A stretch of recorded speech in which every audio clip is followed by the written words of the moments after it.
আসসালামু আলাইকুম রহমতুল্লাহি আবরাকাতুহ। আউযু বিল্লাহি মিনাশ শাইতানির রাজিম। বিসমিল্লাহির রহমানির রহিম। ইয়া আইয়ুহাল্লাযীনা আমানু ইত্তাকুল্লাহা ওয়া কুনু মা'আস সাদিকিন। আল্লাহ রাব্বুল আলামিন কোরআনুল কারীমের মধ্যে বলেন, হে ঈমানদারেরা, তোমরা আমি আল্লাহ তাআলাকে ভয় করো এবং সত্যবাদীদের সঙ্গী হয়ে যাও। এখন আল্লাহ তাআলাকে ভয় করার পরে আল্লাহ তাআলা কেন সত্যবাদীদের সাথে সঙ্গ দিতে বললেন, তাদের সঙ্গী হওয়ার জন্য বললেন? এটার উদ্দেশ্য হলো, মুফাসসিরিন কিরাম লিখেন যে আল্লাহ তাআলা সত্যবাদীদের সঙ্গী হওয়ার জন্য এই জন্য বলেছেন, কারণ সৎসঙ্গে স্বর্গবাস, অসৎসঙ্গে সর্বনাশ, এরকম একটা প্রবাদ বাক্য আমাদের সমাজে রয়েছে। তো এই জন্য দেখবেন, যে মানুষটা ভালো মানুষের সাথে চলাফেরা করে, মানুষটা যদি খারাপও হয়ে থাকে, একটা সময় দেখবেন যে ওই খারাপ মানুষটা কি ভালো হয়ে যায়। আর অনেক সময় দেখা গেল একটা খারাপ মানুষ বা একটা ভালো মানুষ যখন একটা খারাপ মানুষের সাথে চলাফেরা শুরু করে, তখন দেখবেন যে এই ব্যক্তিও কিন্তু ওই খারাপ মানুষের মতোই হয়ে যায়। হ্যাঁ, এরকম বহুত নজির আমরা দেখতে পাই। এই হলো একটা কথা। এটা যদিও প্রবাদ বাক্য সমাজের আমরা মনে করি, কিন্তু আসলে এটা একটা হাদিস। এবং আরেকটা কথা আছে যে যার সঙ্গে যার মহাব্বত তার সাথে তার কেয়ামত। এটাকেও আমরা সমাজের একটা প্রবাদ বাক্য মনে করি, অথচ এটাও একটা হাদিস যে যে ব্যক্তির সাথে যার মহাব্বত থাকবে, যার মহাব্বত থাকবে আলেম ওলামাদের সাথে, ওই ব্যক্তির হাসর নাসর হবে আলেমদের সাথে। যে ব্যক্তিদের মহাব্বত থাকবে নবীদের সাথে, যেমন সাহাবী রাদিয়াল্লাহু তাআলা আলাইহিম আজমাইন যারা ছিলেন, তারাও কিন্তু নবীদের সাথে তাদের হাসর নাসর হবে। তো বিষয়টা হলো, যার সঙ্গে যার মহাব্বত তার সাথে তার কেয়ামত।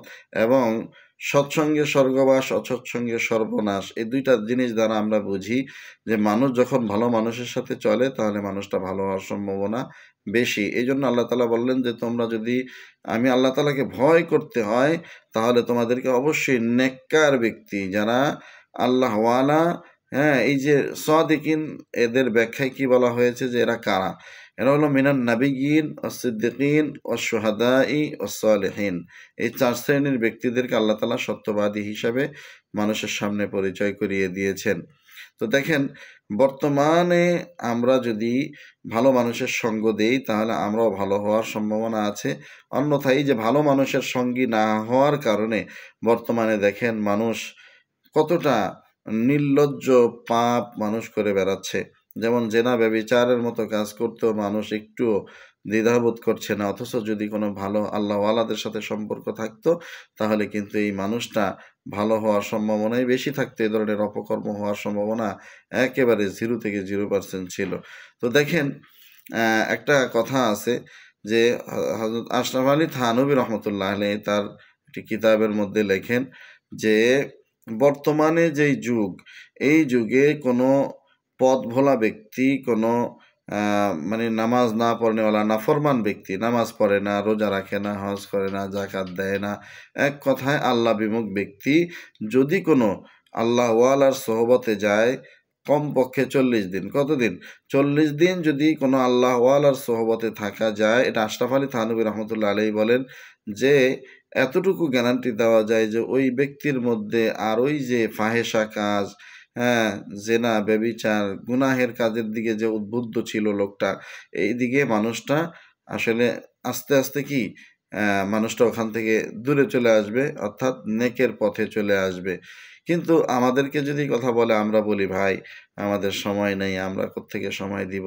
অথচ যদি কোনো ডাক্তারের কাছে যান, ডাক্তারের কাছে যাওয়ার পরে যদি ডাক্তার বলে যে ভাই আপনার তো ক্যান্সার হয়েছে, এখন আপনাকে কি করতে হবে? আপনাকে মনে করেন যে ভারতে যায়া এরকম 2 মাস কন্টিনিউ ট্রিটমেন্ট করতে হবে, তারপরে আপনি সুস্থ হবেন। দেখেন, দুনিয়ার জীবনটা কিন্তু ক্ষণস্থায়ী জীবন। এই দুনিয়াতে চিরদিন মানুষ থাকে না। এই দুনিয়া চিরদিন থাকার জায়গা না। অথচ এই শরীরের জন্য, শরীরে ক্যান্সার হয়েছে, এটার জন্য আপনি মাসকে মাস সময় দেওয়ার জন্য আপনি রেডি আছেন। কিন্তু আপনার যে আসল জিন্দেগি আখেরাত, সেই আখেরাতের যে মূল সম্বল, রূহ, আত্মা, এই যে আপনার ভিতরে যে গুনাহে আপনার দিলটাকে একেবারে মনে করেন ঝঙে ধরে আপনাকে নেকের কাছ থেকে দূরে সরাই দিয়েছে আপনার এই নফস, সেই নফসের চিকিৎসা আপনি আমি একটু সময় করে করব, সেটা আমরা করতে পারি না। এটা খুব আফসোসের বিষয়। এই জন্য আমি বলবো, যারা সুযোগ আছে আল্লাহওয়ালাদের সঙ্গী হয়ে যান, আলেম ওলামাদের সাথে সম্পর্ক রাখেন। এবং আল্লাহর ওলিদের সাথে সম্পর্ক রাখেন, দেখবেন ইনশাআল্লাহ আপনার যে বদ গুণগুলা আছে, অর্থাৎ গুনাহের দিকে উদ্বুদ্ধ হওয়ার যে গুণগুলা, মানে বদ গুণগুলা, এগুলা দেখবেন আস্তে আস্তে আপনার ভিতর থেকে ইনশাআল্লাহ মুছে যাবে। আপনিও একটা সময় ভালো একজন আল্লাহওয়ালা ব্যক্তিদের মতোই দেখবেন আপনার ভিতরও আমল করতে ভালো লাগছে, নামাজ পড়তে ভালো লাগছে, রোজা রাখতে ভালো লাগছে। আপনার যদি টাকা পয়সা থাকে তখন দেখবেন আপনার হজ করতেও ইচ্ছা জাগবে। আপনার যদি টাকা পয়সা থাকে তাহলে আপনি এতদিন জাকাত দিতেন না, এখন সত্যবাদীদের সঙ্গী হওয়ার কারণে, নেক ব্যক্তিদের সোহবতে থাকার কারণে দেখবেন আপনার ওই যে অর্থের যেই একটা মোহ, অর্থের উপরে যে একটা মায়া মহব্বত থাকার কারণে আপনি জাকাত দিতে পারেন নাই। দেখবেন যে এই অর্থের উপরে লোভ লালসা মোহ এগুলো আস্তে আস্তে এমনিতেই আপনার ভিতর থেকে চলে যাবে ইনশাআল্লাহ। এই জন্য একটা কথা আছে না, যে আবারও বলি যে সৎসঙ্গে স্বর্গবাস, অসৎসঙ্গে সর্বনাশ। এজন্য সত্যবাদীদের সাথে চলাফেরা করুন, ভালো মানুষদের সঙ্গী হন, তাহলে দেখবেন আপনি ইনশাআল্লাহ একটা সময় আপনার ভিতরে যে বদগুণগুলো আছে ইনশাআল্লাহ সেটা আপনার ভিতর থেকে দূর হয়ে যাবে। যে কথাগুলো বললাম প্রিয় ভাইয়েরা, আপনারা এবং আমি আমার ব্যক্তিগতভাবে আমি নিজেও যেন আমল করতে পারি। আল্লাহ তাআলা আমাদের সকলকে যেন একজন খাঁটি ঈমানদার হয়ে কবরে যাওয়ার তৌফিক দান করেন। সকলে এটার জন্য আমরা বলবো আমিন। আল্লাহ তাআলা আমাদের সকলকে একজন খাঁটি ঈমানদার হিসাবে কবুল করুন।